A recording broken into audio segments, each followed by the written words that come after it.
22/5/2026 வராகி பாத திருவடியில் நான் சரணாகதியாக இருக்கிறேன். இன்னைக்கு இந்தியாவில் இருக்கிற வராகி பக்தர்கள், தமிழ்நாட்டில் இருக்க வராகி பக்தர்கள், உலகத்தில் வாழும் வராகி பக்தர்கள் உங்கள் பாத திருவடியில் வணங்குகிறேன். வருகிற 26ஆம் தேதி 5வது மாதம் குரு பெயர்ச்சி. இந்த குரு பெயர்ச்சிக்கு முன் 5 மாநில தேர்தல்கள் நடந்து முடிந்து பதவியேற்பு விழாவை இன்றோடு முடிவு செய்யப்பட்டு விட்டது. 26ஆம் தேதிக்கு பிறகுதான் இந்தியாவினுடைய மிகப்பெரிய உச்சகட்ட போராட்டங்களும் சங்கடங்களும், பெரிய பெரிய தலைவர்கள், பெரிய பெரிய கட்சிகளுக்கெல்லாம் மிகப்பெரிய போராட்டங்கள் நடக்கும். புதிதாக பொறுப்பேற்றிருப்பவர்கள் அரசு அதிகாரிகளை நம்ப வேண்டும். தரமான IAS, தரமான IPS நல்லவர்களை போட்டு நிர்வாகத்தை நடத்தினால் நல்ல பெயர் கிடைக்கும் என்பது வராகி அம்மனுடைய அருள்வாக்கு. மக்களை பாதுகாக்க வேண்டும், எல்லா மதத்தினரும் நேசிக்க வேண்டும், உலகத்தில் வாழும் அனைத்து உயிரினங்களையும் பாதுகாக்க வேண்டும். குறிப்பாக இந்தியாவில் இருக்கக்கூடிய உலக புகழ்பெற்ற கோயில்கள் அத்தனையும் மக்கள் வணங்குவதற்கு அற்புதமாக எந்த இடைஞ்சல் இல்லாமல் உடனடி தரிசனம் செய்து அவரிடத்தில் அல்ப பணத்தை புடுங்காமல், பணத்தை கறக்காமல் இறைவன் அருள் கிடைப்பதற்கு இந்திய அரசும் தமிழகத்தில் இருக்கக்கூடிய அரசும் செய்வார்கள் என்று நம்புகிறேன். இல்லை என்றால் குரு பெயர்ச்சிக்கு பிறகு தமிழ்நாட்டில் மட்டுமில்லை, இந்தியாவுடைய அனைத்து கோயில்களும் மிகப்பெரிய போர்க்களமாக மாறக்கூடிய காலம் உருவாகும். இது பத்ரகாளி அம்மனுடைய அருள்வாக்கு. கூட வராகியும் சேர்ந்து அடிப்பார். இப்போது உலக பக்தர் வராகி பக்தர்களுக்காக இந்த குரு பெயர்ச்சி வெற்றியாகுவதற்காகவும் திருமணம் ஆகாதவர்கள், குழந்தை இல்லாதவர்கள், டாக்டர் படிக்கக்கூடியவர்கள், +1 போகக்கூடியவர்கள், 10வது படிக்கக்கூடிய குழந்தைகள், கணவன் மனைவிகள், குடும்பம், பிள்ளைகள் பல்லாண்டு வாழ இந்த தேன் அபிஷேகம் வராகி அம்மனுக்கு சமர்ப்பணம்.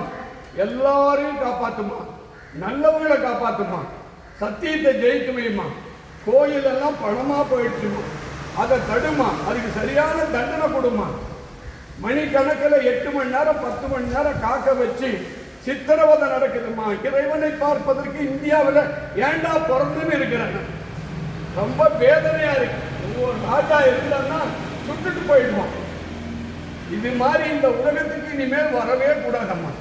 நீங்க பொறுமையா இருந்தீங்கன்னா ஒரு ஆன்மீக கோயில்ல கூட பக்தி இருக்காது, உண்மை இருக்காது. வெறும் பணம் பணம் பணமாக போய்விடும். இது நீங்கள் ஒரு முடிவு கட்ட வேண்டும். இந்த நிமிஷமே ஒவ்வொரு ஆன்மீக பக்தர்கள், வயதானவர்கள், பெரியவர்கள், குழந்தைங்க, கர்ப்பிணி பெண்கள் அனைவருக்கும் மனமகிழ்ச்சியுடன் வந்து ஆனந்தமா வணங்கி இறைவன் திருவடியை வணங்கி செல்லணும் தாய். அதற்கு ஒரு பாத திருவடி கமலத்தை பிரார்த்திக்கிறோமா. யாருக்கெல்லாம் திருமணம் நடக்கலையோ, குழந்தை இல்லையோ, அவங்களுக்கெல்லாம் ஒரு புத்திர பாக்கியத்தை கொடுக்கணும். வராகியம்மா சத்தியம் நீங்கள் அருள் புரிவீர்கள் என்று நம்புகிறேன். இப்பொழுது உங்களுக்கு பால் அபிஷேகம், மனம் குளிர, உள்ளம் குளிர உங்களுக்கு அற்புதமான பால் அபிஷேகம். சந்தோஷமா ஏற்றுக்குமா. குறைகள் இருந்தால், தவறுகள் இருந்தால், பிள்ளைகள் இருந்தால் என்னை மன்னிச்சுக்குமா. நான் 72 வயதானாலும் இன்னும் நான் கற்றுக்கணுமா இருக்கேன். இன்னும் நான் முழுமையாக கற்றுக்கல தாய். உன் அருள் வேணும், ஞானம் வேணும், உன்னோட பக்தி வேணும், உன்னுடைய கடைக்கன் பார்வை வேணும், திருவடி வேணும். உன் திருவடியிலே நான் சரணாகதியாக இருக்கணும் தாய். எல்லாத்துக்கும் மேலே உன் பாத திருவடி கமலத்தில்